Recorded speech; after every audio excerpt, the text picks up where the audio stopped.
तर नमस्कार मित्रांनो, आजचा एक खास दौरा होता आमचे मित्र आदरणीय शेंडगे सर यांच्याबरोबर.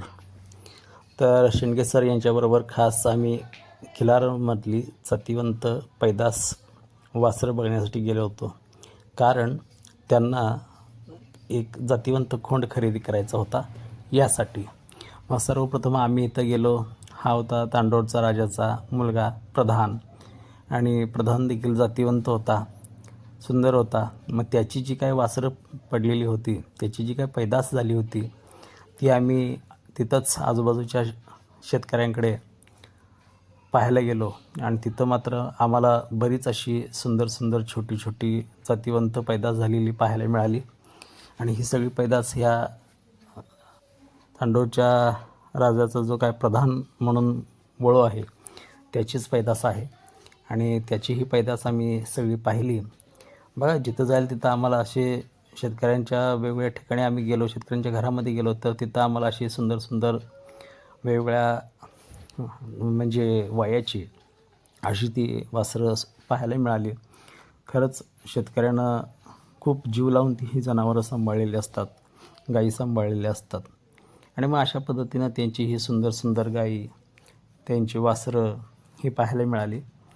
आम्हाला ज्या पद्धतीने पाहिजे होता त्या पद्धतीने काही मिळालं नाही, परंतु आम्ही शोध घेण्यासाठी निश्चितच अजून देखील प्रयत्न करणारच आहोत.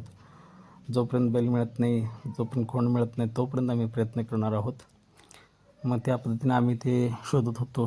बऱ्याच ठिकाणी पाहिलं, बऱ्याच ठिकाणी फिरलो. मग अशी गोंडस छोटी छोटी सुंदर सुंदर जातिवंत कालवडी असतील, खोंड असतील, हे आम्हाला बघायला मिळाली. काही गायी देखील अत्यंत जातिवंत सुंदर देखण्या होत्या, त्या देखील आम्ही पाहिल्या. त्यांची वंशावळीची माहिती घेतली. बघा, खूप सुंदर सुंदर कालवडं होतं देशी, त्यानंतर खोंड होते. अशा पद्धतीने थोडेसे मोठे पण होते, ते पण आम्ही पाहिले. आम्हाला ज्या पद्धतीने पाहिजे होता त्या पद्धतीनं मिळाल्याशिवाय गप्प बसायचं नाही, हा जणू काय आम्ही चंगच बांधला होता. पुढे गेल्यावर एका शेतकऱ्याच्या दारामध्ये अशी ही बलाढ्य अशी हत्तीसारखी मोठी मोठी बैलं दिसली, सुंदर होती. त्यानंतर त्यांची ही गाय पाहिली. गाय देखील जातिवंत होती, सुंदर होती. आणि प्रधान जो आहे तो याच गायीचा आहे. आणि यानंतर मात्र आम्ही आलो खास एका ठिकाणी, आणि ते ठिकाण होतं सतीश अण्णा होंडराव यांच्या घरी. तर त्यांच्या घरी हा जो काही समोर दिसतो आहे तो खोंड अत्यंत देखणा सुंदर आहे, आणि त्याचं नाव आहे आमदार. बघा, खूप सुंदर आहे. हा एक दुसरा एक खोंडा त्यांच्याजवळ होता. त्यानंतर हा एक जुना बैल आहे त्यांच्याकडे, तो देखील हिवरगावचा सोन्या म्हणून ओळखला जातो.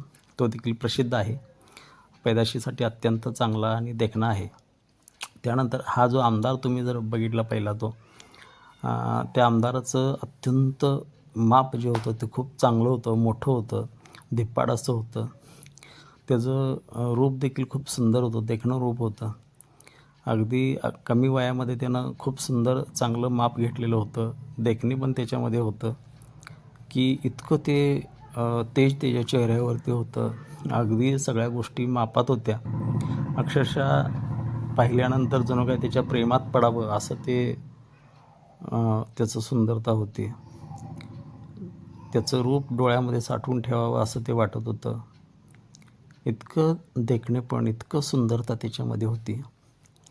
आणि निश्चितच असे हे जातिवंत जनावरं सांभाळणं साधी गोष्ट नाही आहे, आणि त्याला नशीब पण लागतं. मी म्हणेन खरं तर अशी जातिवंत जनावरं आपल्या गोठ्यामध्ये जन्माला येणं, एवढी सुंदरता घेऊन नक्कीच. यानंतर आम्ही शेवटी येताना आमच्या मित्राच्या घरी देखील आलो. त्यांची देखील 2 वळं होते, ते देखील पाहिले. तर मित्रांनो, बघा, आजचा ब्लॉग आपला कसा वाटला मला सांगा. आवडल्यास नक्की लाईक, शेअर आणि सबस्क्राईब करा. बघा, आजचा दौरा खास होता, खास तुमच्यासाठी. धन्यवाद.